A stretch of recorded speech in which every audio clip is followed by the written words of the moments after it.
People. So I'm out here walking, communing, and yeah, it's a little bit late, but my dogs be going too crazy in it before morning time. Well, before the sun comes up, and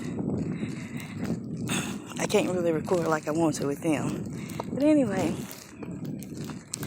I want to talk about today is people who are afraid of themselves.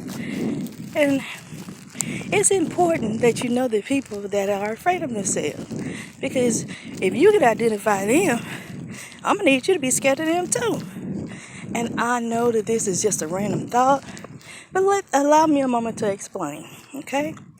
Now, what I'm saying is, I guess I should turn the camera the other way. Okay, so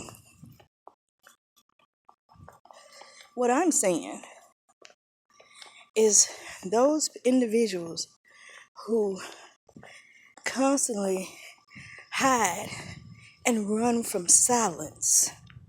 Okay, every time you see them, they have something in their ear, in their house, music is always going, or the TV is always on. A lot of times they're not listening to the radio or watching the TV, but it's on. That's a person who is afraid. They're afraid to be alone with themselves. And if a person is afraid to be alone with themselves, then you should be afraid to be alone with them. Sorry, trying to make sure that the mic is working. But yeah, back to what I was saying. If they are afraid to be alone, you should be afraid to be with them for several reasons. Number one, because that person is more than likely an energy vampire. Okay?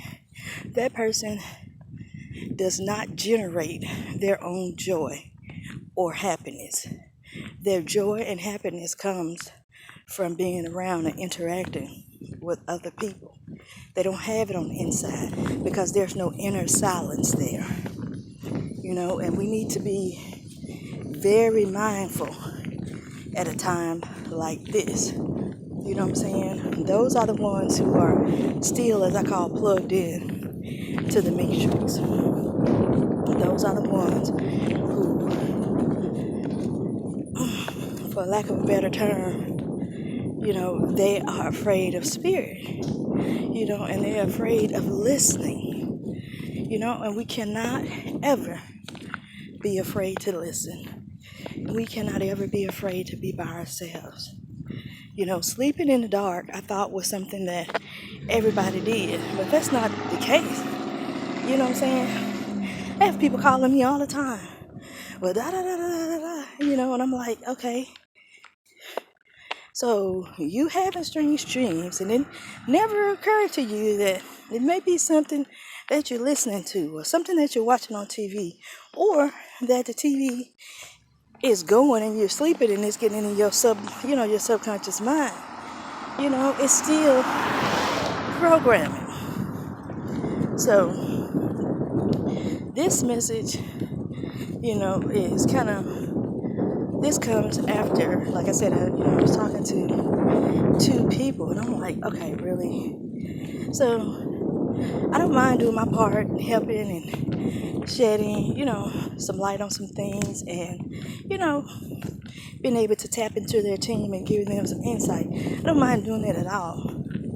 However, if that's the only way that you're going to be able to live, that's the only way you're going to be able to function from day to day, you know what I'm saying, is study calling or book an appointment saying, I don't know. Because I guess that's where ethics come in. That's where, we should be like, okay, enough is enough. Okay, you can only call, or you can only, have an appointment once a month or so. I never really thought about the ethics in spiritual work until I was watching Cape Cod Creature, and we were talking about it one day, you know, in the chat. And now I see exactly what she was talking about.